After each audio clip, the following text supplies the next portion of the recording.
Imagine a world teetering on the edge of the familiar, a place where the fabric of the everyday begins to unravel, revealing glimpses of the extraordinary lurking beneath. You're about to embark on a journey into the enigmatic, where the peculiar and the perplexing intertwine, where every tale twists the mind and tugs at the spirit. It's a descent into the strange, the mysterious, and the unexplained. This is When Reality Frays. New episodes are published every Monday and Thursday, and When Reality Frays is available everywhere fine podcasts are found. Before we move on, please hit that follow or subscribe button and turn on all reminders so you're alerted whenever new episodes are released. Today's episode contains one story entitled Project Dreamscape. It's a tale about a government espionage program that goes horribly wrong. Now, let's get to the story. In the desolate heart of the Nevada desert, where the earth bakes beneath a sun that burns with unrelenting ferocity, lies Site 47. A minimalist fortress of concrete and steel, its perimeter bristles with electrified fences and glittering coils of razor wire. The facility is a phantom in the world's consciousness, erased from satellite imagery, its coordinates not even appearing in classified files. Its existence is sustained by funds siphoned through the shadowy back rooms of black-budget programs known only to an elite few. Buried deep beneath layers of ancient bedrock, its subterranean corridors branch like the roots of some malevolent organism. This is the home of Project Dreamscape. Born in the waning days of the Cold War, when the specter of global annihilation drove nations to plunder the uncharted wilderness of the human psyche, the project's charter was to conquer the final frontier of espionage, infiltrate the dreams of adversarial heads of state and their spies and generals, then extract the secrets they knew while they were asleep. If successful, this would render traditional intelligence gathering to the dustbin of history. At the heart of this audacious endeavor was the Somnus device, a technological marvel that defied the boundaries of science. A towering obelisk of quantum processors and neural amplifiers, it wove frequencies that could slip into a target's subconscious like a thief in the night. Scientists worked in soundproofed laboratories where walls were lined with monitors displaying the chaotic topography of brainwaves, each peak and valley a map to the mind's hidden recesses. The early trials were nothing short of miraculous, prompting the project lead to liken it to a godlike power. Volunteer soldiers were the guinea pigs. They were given fake intelligence files to study before falling asleep in carefully monitored quarters. Somnus wove its signals into their neural pathways, creating vivid dreamscapes carefully designed to prompt their minds to recall the documents. Upon waking, the soldiers recalled nothing, but the scientists' screens brimmed with stolen data. Missile schematics, encrypted communiques, the names of agents in place, all plucked effortlessly from their minds while they slept. The generals overseeing the project saw a future where wars could be won without bloodshed, where the mind itself became a battlefield they could dominate at will. Emboldened by these triumphs, the project's scope swelled, unchecked by caution or ethics. The pool of test subjects quickly expanded beyond volunteers to prisoners from black site detention centers, and the results exceeded all expectations. With unbridled enthusiasm, the senior general ordered the next phase of trials to commence. But these weren't volunteers or even enemy combatant prisoners. Somnus was retasked to target unsuspecting civilians. 63 miles from Site 47 sits the small, dusty town of Ashwood. It was a place of quiet decay. Adobe houses with cracked walls and peeling paint sagged under the weight of time. A diner with only 3 tables and coffee that was always bitter, and a church with a severely listing steeple.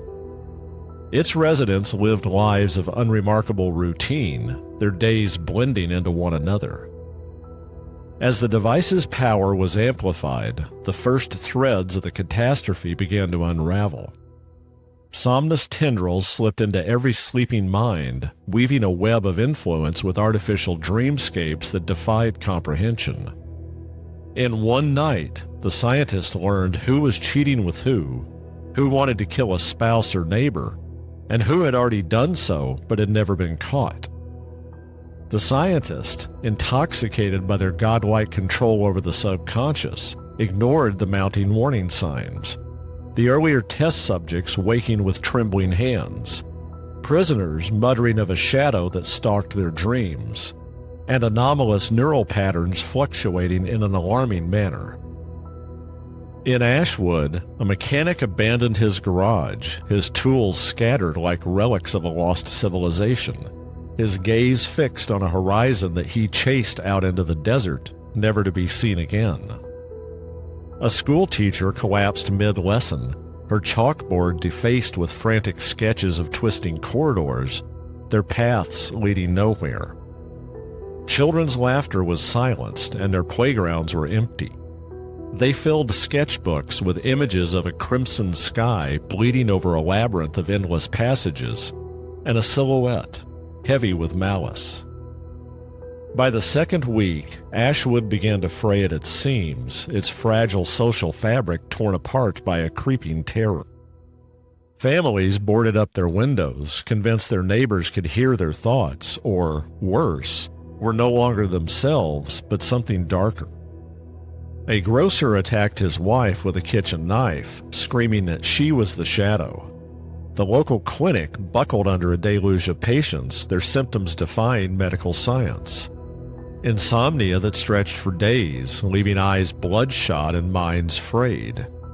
Hallucinations that synchronized across strangers. A shared madness gripped the town in an iron fist, binding its residents in a collective terror.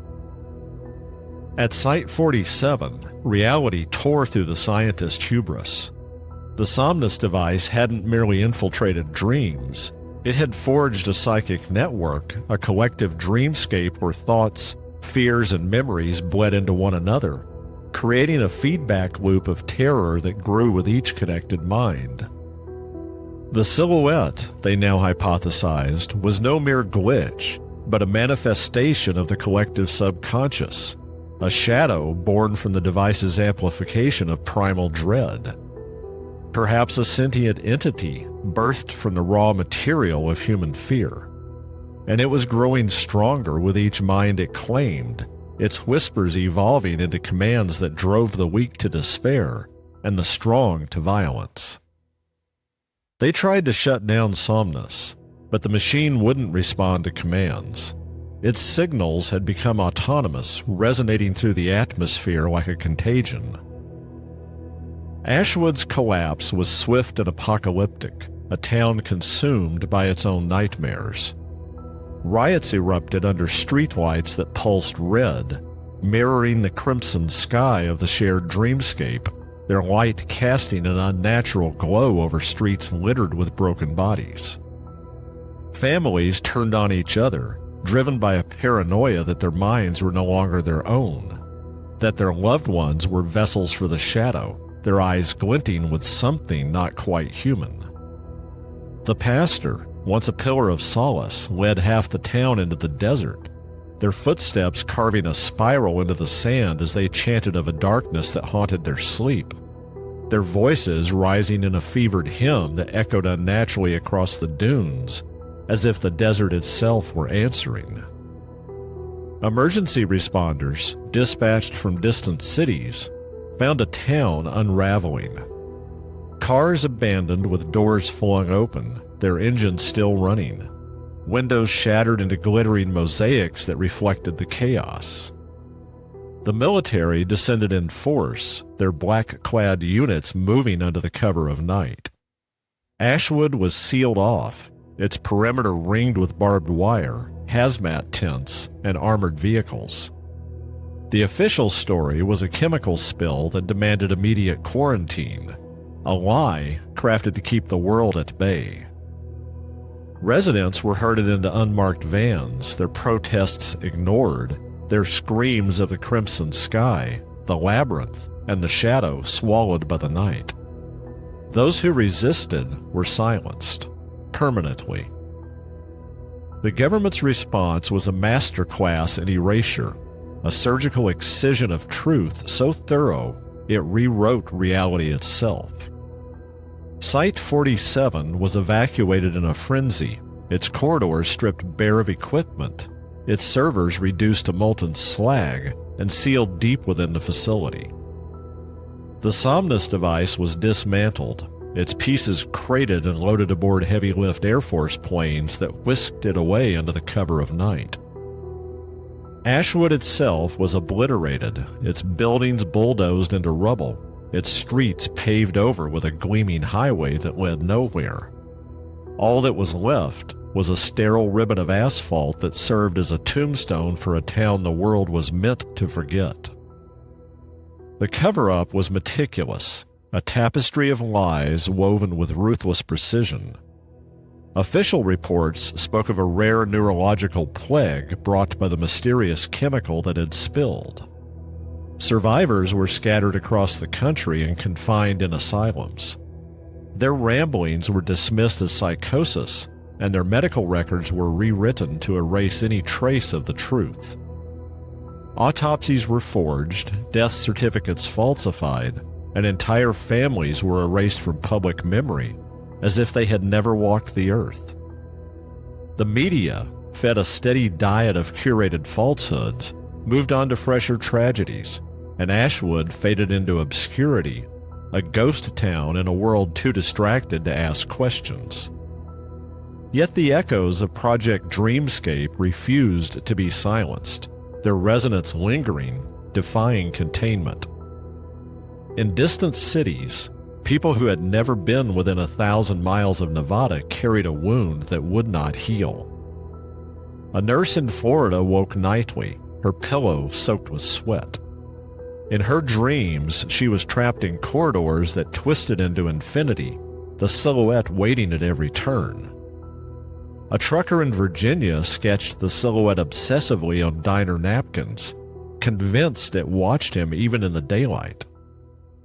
A college student in Boston dreamed of a crimson sky and woke with a scream, her roommate dismissing it as stress, unaware the same images haunted her own sleep in fleeting, unacknowledged glimpses.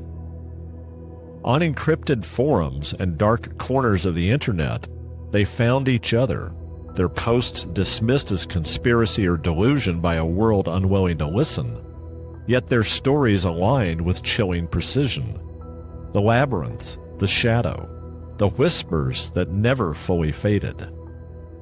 Some swore the silhouette was growing stronger, its presence no longer confined to sleep, but seeping into waking moments.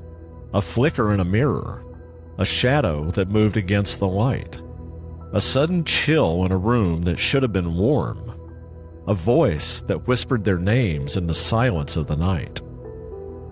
Beyond, the world itself seemed to bear faint scars of Dreamscape's reach, as if the collective psyche had been irrevocably altered.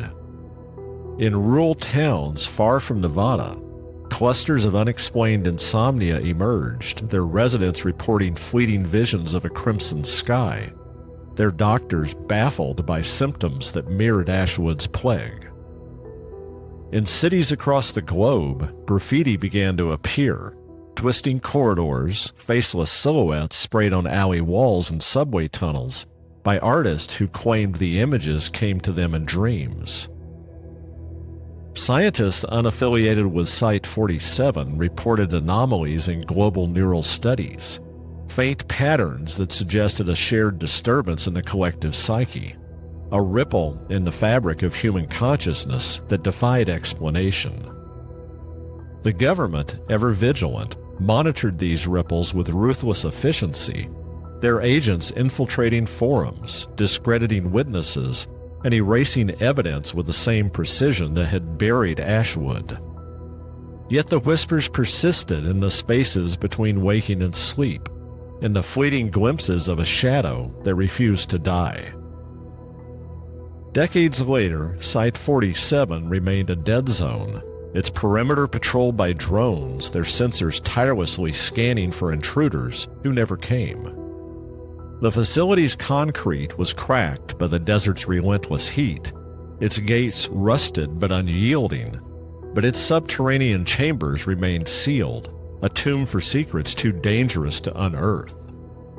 In a vault deep inside Colorado's Cheyenne Mountain, sealed behind layers of steel, biometric locks, and armed guards, the remnants of Project Dreamscape moldered. The generals who oversaw it had long since died, their silence bought with unmarked graves, their names erased from the annals of power. Across the globe in scattered corners, others felt it too. A presence that lingered, a whisper that carried the weight of Ashwood's lost souls. In the stillness of night, some gazed at the stars and wondered if the silhouette was still out there, waiting, biding its time. The world slept on, oblivious, its dreams a fragile veil over the abyss. But the nightmare had never truly ended. The shadow remained, a silent predator in the collective mind, its whispers growing louder, its form growing clearer. It was ready to stir when the world closed its eyes again, as if the nightmare were only paused, waiting for the right moment to awaken. That's it for this episode. If you're enjoying the stories, please support the podcast by buying me a coffee. The link is in the episode show notes, and I would greatly appreciate your support. New episodes of the When Reality Frays podcast are released every Monday and Thursday. If you're enjoying the journey into the strange, the mysterious, and the unexplained, be sure to press that follow or subscribe button and turn on all reminders so you're alerted whenever an episode drops. Until next time, thank you for listening to When Reality Frays.